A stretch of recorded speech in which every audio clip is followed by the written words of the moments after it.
So human life is such an interesting concept. A lady out here, homeless. She has all of her belongings scattered all over the place. She moved from here and now she's over here. Why doesn't she just get a job? Why doesn't she just work? Why does she want to live this lifestyle? And then over there, yonder, I have field workers busting their butt off right now. It's almost 90 degrees out here in the desert, working their butt off, their tail off, maybe to support a family. What's the difference between these hard workers, these hard American workers, and even immigrants,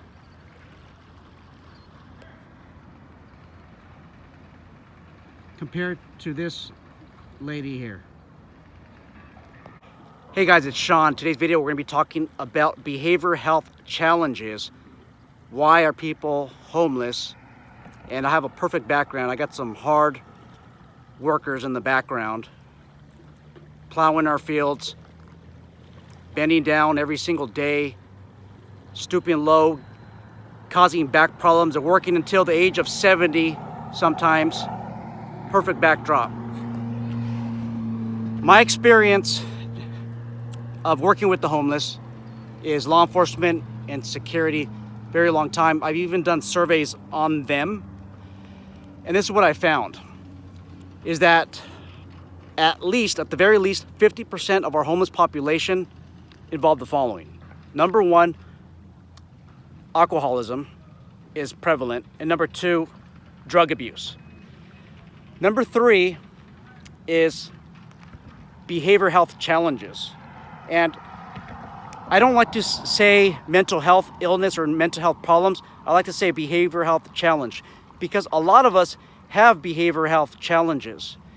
I don't think it's a problem. I don't think it's an issue. It's a challenge that we have to overcome, and we have to be willing to change, even if it involves getting some type of treatment, some therapy, even if it involves maintaining our medication. The difference between our field laborers in the background, when you compare them to our lady who's having behavioral health challenges across the street, when you compare the two, our field laborers, if any of them have any behavioral health challenges, they have them under control. And the lady across the street does not have behavioral health challenges under control. How do I know that? Well, here's why. Number one, she's talking to herself. Number two, she has her belongings, personal belongings, scattered all over the place. That is how her brain operates. Everything right now, as she sees it, is there's no organization. She has disorganized thoughts, as you can see with her clothing. How does she overcome that challenge? Well, number one, there might not be any help for her. But number two, she has to be willing to get behavioral health treatment. She needs to be willing to be consistent with her medical plan. So if her plan involves taking medications, she has to be consistent with it. And if there's any change in the way she feels after she gets the prescription, it's up to her to want to get help, to maybe get a change of prescription. In addition, it's up to her to make her appointments. If there are any appointments, like follow-up appointments, it's up to her. There's resources out there. If you don't have the means for transportation, there's means available, you guys. You just have to be willing to accept the help. Is so much help. There's billions of dollars from taxes that flow into the behavioral health system, but it's up to you as an individual to want that change. With alcoholism and drug abuse, with an alcoholic, you cannot just stop most of the time cold turkey.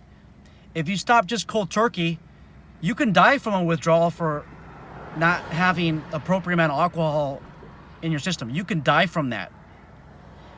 With drug abuse, with many drugs out there, heroin and methamphetamine, if you stop taking them, you go through horrible withdrawals. I have asked some people how it feels like, and they say it's 10 times worse than the flu. You feel horrible. Sometimes you feel suicidal. You feel depressed when you stop taking them. And many times it requires professional help, but you have to be willing to get the help. You have to be willing to engage in your health provider's plan of action. If that involves counseling appointments and a medication plan, you got to be consistent with it as well. There are ways out, and I do understand that there are challenges, and that's why I'm not referring to behavioral health as a problem or mental health problems or issues. I have changed around my wording, and now we need to understand that it's a behavioral health challenge. It's a challenge. A lot of people have behavioral health challenges, but it's up to the individual to overcome them. Our lady in the back, she might have voices in her head that are telling her to stay where you're at, to not talk to anybody else, to believe that the government is evil. Anybody that represents the government is evil. Well, in a way, I have to agree to some degree on that. But there are irrational thoughts that she might be having. Now, what does it have to do with you as a private security officer? Well, these people who have behavioral challenges, they'll come onto your property. Sometimes they'll cause a disturbance. Some of the times the disturbance will be loud gestures, loud talking, maybe to themselves. Sometimes people will complain because of hygiene. They'll have feces, urine on them, and they're causing or soaked or baked on their clothing, and they'll cause people to leave the property. That's the challenge that you have as private security professionals. So how do you deal with it? Well, first you have to understand the problem. You have to understand that when you talk to them, they might not understand exactly what you're saying. There's going to be a communication barrier many times, and you have to understand that. And you have to be patient. I think the key to private security with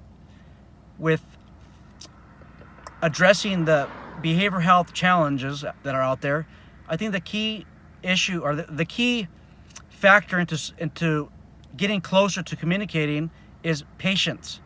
You have to be patient. As a matter of fact, in California, there's recent legislation in the last 2 years that was passed, and law enforcement has to understand that some people have behavioral health challenges, and you have to be more patient. And once that behavioral health challenge is recognized, you actually have to accommodate that disability, and that means patience. You have to spend a little bit more time. You might have to tell somebody several times on what to do or what not to do. And that's what the California legislature has determined. Now, some of this law, actually, it does make sense. As a private security professional, you have to understand that you might have to explain to somebody several different times. You might need to communicate to them sometimes much differently. California law, California legislators have recognized that, you guys. So you gotta be patient and understanding. Try to come up with different resolutions, you guys. Yes, you could just keep telling somebody don't leave, and then they'll eventually, sometimes they'll keep coming back. You call the police, you place them under arrest, they'll get out of jail, they'll keep coming back. Try to look for the longer term solution, see what it is, what they need. Sometimes you could just print out a behavioral health information packet or a brochure from your local behavioral health agency, or even a crisis line. Sometimes I recommend that sometimes you just call on their behalf. Well, I don't want to say behalf, but just call and just tell them what type of circumstance you have. You might need the complete name and date of birth of this person, because some of these agencies, they do receive funding and they need to be able to identify to the government who these people are, who they're helping. You possibly might need a social security number, but explain to some of these caseworkers what the problem is and where this person is at, and be in constant communication with them. I think that might be a better technique, because if you call law enforcement, they might just solve the problem right then and there at that moment, but that doesn't resolve the long-term problem of them repeatedly coming back. Some of these people, you can arrest them 50 times, you guys, and some of them actually believe that the property is theirs. The private property that you patrol is theirs. Some of them will believe that. Okay, they'll believe that. So try to take an extra step. If you're having the same problem of the same people returning, you got to take an extra step. Do not be their legal representative. That will get you into a lot of trouble. But rather, call your local behavioral health, maybe crisis line or behavioral health center.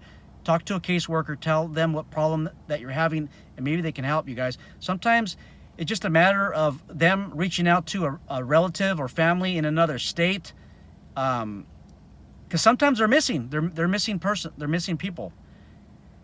Have that person, that relative, connect with this person, and they might even take them back to their state for better care.